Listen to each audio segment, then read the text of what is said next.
বিধানসভায় গত 15 বছরে যা ঘটেনি সেই নজিরবিহীন ঘটনা ঘটল। 15 বছরের মধ্যে এই ঘটনা ঘটেনি। বিরোধীদের সমস্ত বক্তব্য খারিজ করা হলো। কথা বলবো প্রতিনিধি আবিরের সঙ্গে, কেন বিরোধীদের সমস্ত বক্তব্য খারিজ হলো আজকের। বিধানসভার ইতিহাসে নজিরবিহীন ঘটনা বলা হচ্ছে, তার কারণ এভাবে বিরোধী দলের বিধায়কদের বক্তব্য কোনো বিলের সময় সে বক্তব্যকে এক্সপেন্স করা বা নথিভুক্ত না করা, অন রেকর্ড না রাখার ঘটনা ঘটেনি।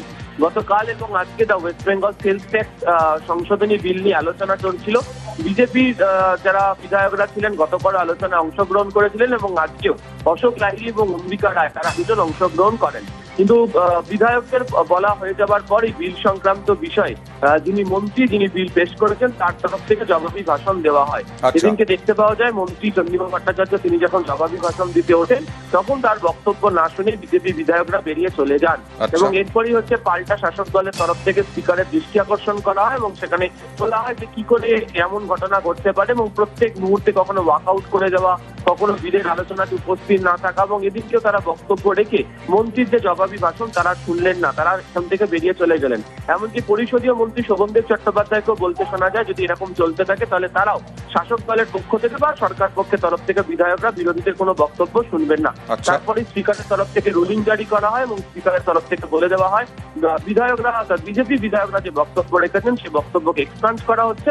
যা তুমি শুরুতেই বললেন, গত 15 বছরের বিধানসভার ইতিহাসে কোনো অধিবেশনের ক্ষেত্রে এমন ঘটনা ঘটেনি, ফলে গোটাটাই নজিরবিহীন বিধানসভার অধিবেশনের ইতিহাসে।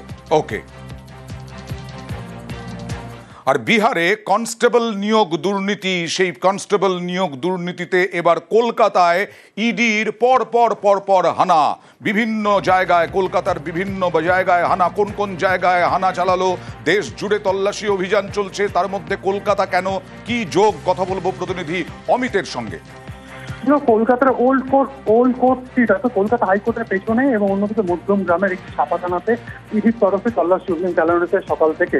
বিহারের যে 2023 সালে কনস্টেবল নিয়োগের যে পরীক্ষা হয়েছিল সেই পরীক্ষার প্রশ্ন ফাঁসের অভিযোগ ওঠে এবং লক্ষ লক্ষ টাকার কিন্তু লেনদেন হয়েছিল প্রশ্ন ফাঁস ঘিরে, তারই তদন্ত করছে ইডি।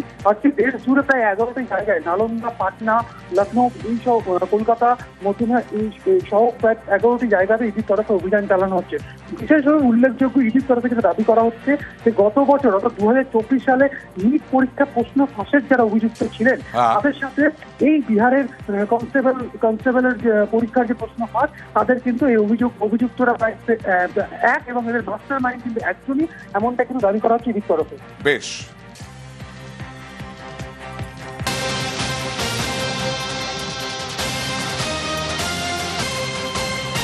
আর 2024-এ নিট পরীক্ষার প্রশ্নপত্র ফাঁস, সেই প্রশ্নপত্র ফাঁসে মধ্যমগ্রামে এবার হানা। মধ্যমগ্রামের ছাপাখানায় হানা ইডির। কথা বলবো প্রতিনিধি জিয়াউলের সঙ্গে। জিয়াউল, দেখো, বিহারের কনস্টেবল নিয়োগ পরীক্ষার যে প্রশ্নপত্র, সেই প্রশ্নপত্র ফাঁস হওয়ার পরেই অর্থাৎ ইডি আধিকারিকরা তদন্তে নামে ইডি আধিকারিকরা এবং তাই নিয়ে মধ্যমগ্রামে একটি ছাপাখানা, অর্থাৎ এই যে বিহারের কনস্টেবল নিয়োগ পরীক্ষা ছাপাখানায় অর্থাৎ মধ্যমগ্রাম ছাপাখানায় প্রশ্ন ছাপানো হয়েছিল। অর্থাৎ এখান থেকেই প্রশ্ন সরে, ফলে তার জন্য কিন্তু ইডি আধিকারিকরা আজকে সকাল থেকে অর্থাৎ দফায় এখানে কিন্তু তদন্ত করছে। আধিকারিকদের বিভিন্ন যে সমস্ত আধিকারিক রয়েছেন এখানে, মধ্যমগ্রামের ছাপাখানায় এর আগেও ইডি হানা দিয়েছিল। 2024 সালেও কিন্তু একই জায়গা অর্থাৎ এই মধ্যমগ্রামের ছাপাখানাতেই কিন্তু সেখানেও কিন্তু হানা দিয়েছিল।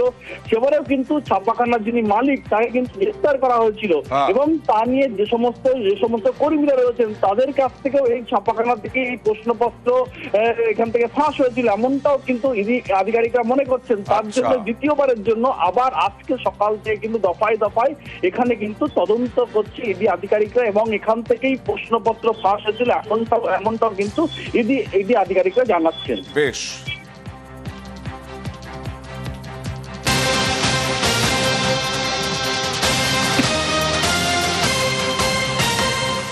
রাজ্যের বিভিন্ন জায়গায় বেআইনি নির্মাণ ভাঙতে উদ্যোগী প্রশাসন। দেখছেন হাওড়ার লিলুয়াতেও বেআইনি নির্মাণ ভাঙা হচ্ছে।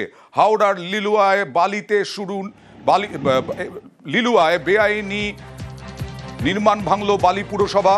হাওড়ার বালিতে নিকাশি নালা সংস্কারের সময় নিকাশি নালা দখল করে বেআইনি নির্মাণের অভিযোগ ওঠে। নিকাশি নালার ওপরেও বাড়ি তৈরি হয়ে যাচ্ছে। কথা বলবো প্রতিনিধি দেবাশিসের সঙ্গে। দেবাশিস, কিভাবে এটা উঠে এসেছিল?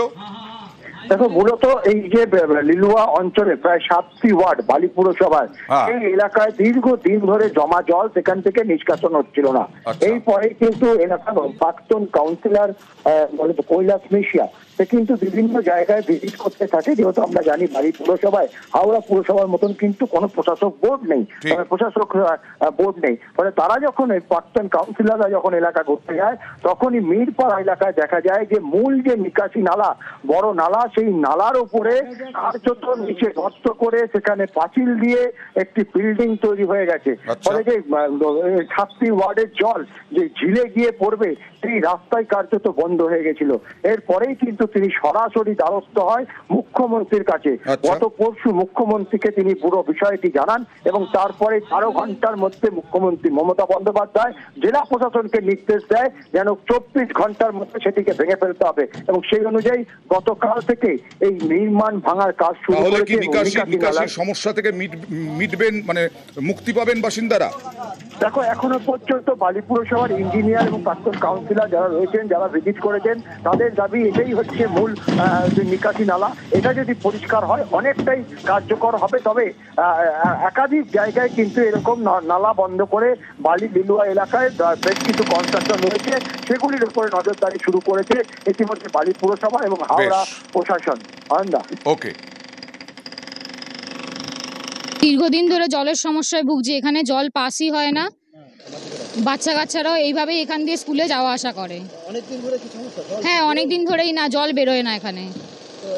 ঘরে ঘরেও তো জল নাকি? হ্যাঁ, আমাদের ঘরেও জল থাকে। কতদিন ধরে সমস্যা ভুগছেন? আমরা 2011 সালের পর থেকে এখানে রাস্তা নেই আর ড্রেনও নেই, তার ফলে আমরা সমস্যায় ভুগছি। জল কি বেরোয় না? না, জল একদম বেরোয় না। বৃষ্টি হলে? একবার বৃষ্টি হলেই এখানে জল জমে যায়, তারপর আর সেই জল পাস হয় না। এইটা মানে ইলিগাল ভাবে 20 ফুট প্রায় ড্রেনের উপর কনস্ট্রাকশন করা হয়েছিল, ইলিগাল কনস্ট্রাকশন, এবং সেইটা আমরা আমাদের নেত্রী, আমাদের মুখ্যমন্ত্রীর কাছে পৌঁছে দিয়েছি খবর। তিনি উইদিন 12 ঘন্টার মধ্যে আমাদের খবর যখন পৌঁছে দিয়েছি, তার 12 ঘন্টার মধ্যে তিনি অর্ডার দিয়েছেন এবং অ্যাকশন চালু হয়ে গেছে। এই যে ব্লক করে ড্রেনের উপর কনস্ট্রাকশন, সেটা ভেঙে ফেলা হচ্ছে এবং আগামী কিছুদিন মধ্যে দেখবেন এই প্রবলেমটা সলভ হওয়ার পর আর কিছু কিছু জায়গায় এরকম আছে অসুবিধা, সেগুলোও সলভ হওয়ার পর জলটা নেমে যাবে। এবার দেখাবো, এটা হচ্ছে উলুবেড়িয়া গ্রামীণ হাসপাতাল। সেই গ্রামীণ হাসপাতালে শেড তৈরি হচ্ছে, এরপরে তৈরি হবে হাসপাতালে ঢোকার রাস্তা, দ্রুত চালু হবে মাদার অ্যান্ড চাইল্ড হাব। হাওড়ার উলুবেড়িয়া, এখানে চণ্ডীপুর গ্রামীণ হাসপাতাল। এই হাসপাতালে তৈরি হচ্ছে টিনের শেড। আউটডোরের টিকিট কাউন্টারে তৈরি হচ্ছে এই শেড। সপ্তাহ দুয়েক ধরে কাজ চলছে। দাঁড়িয়ে টিকিট করতো, সেখানে রোদ লাগতো, ঝড় বৃষ্টি সবকিছুই মাথার উপরে পড়তেন। এই বেসিকলি আমাদের এইখানে জেলা পরিষদ দিয়ে, তো এই যে শেডটা করছে আমাদের অনেক উপকার হচ্ছে। মেন গেট থেকে হাসপাতালের ঢোকার রাস্তা একটু বৃষ্টিতেই ডুবে যায়। এই সমস্যার সমাধানে 100 মিটার নতুন রাস্তা তৈরি করা হবে। শেড এবং রাস্তা তৈরির জন্য প্রায় 27 লক্ষ টাকা বরাদ্দ করেছে জেলা পরিষদ। এই রুরাল হসপিটাল হওয়ার পর পিডব্লিউডি থেকেও কিছু টাকা দিয়ে রিনোভেশন হচ্ছে। এর জন্য আমরা লোকাল লোক হিসাবে, সাধারণ মানুষ হিসাবে আমরা কিন্তু খুবই গর্বিত, কারণ আমরা আরও চাই এখানে আরও বিভিন্ন রকমের পরিষেবা দেওয়া হোক, সেই চেষ্টা করছি। BMOH জানিয়েছেন, উলুবেড়িয়ার এই চণ্ডীপুর গ্রামীণ হাসপাতালে দ্রুত চালু হবে মাদার এবং চাইল্ড হাব। উলুবেড়িয়া হাসপাতাল অ্যাকচুয়ালি যেহেতু মেডিকেল কলেজ, অনেকটা বড় এলাকার মায়েরা ওখানে যান, ওই হাসপাতালের ভিড়টা অনেকটাই কমবে। মানে আমাদের মায়েরা ওখানে গিয়ে লাইনে দাঁড়াতে হবে না তাদেরকে। আমাদের এখানে মেটার্নাল হাবও তৈরি হচ্ছে, যেটা খুব তাড়াতাড়ি আমরা চালু করে দিতে পারবো প্রসূতি। হাওড়া থেকে সন্তু মালিক, নিউজ 18 বাংলা।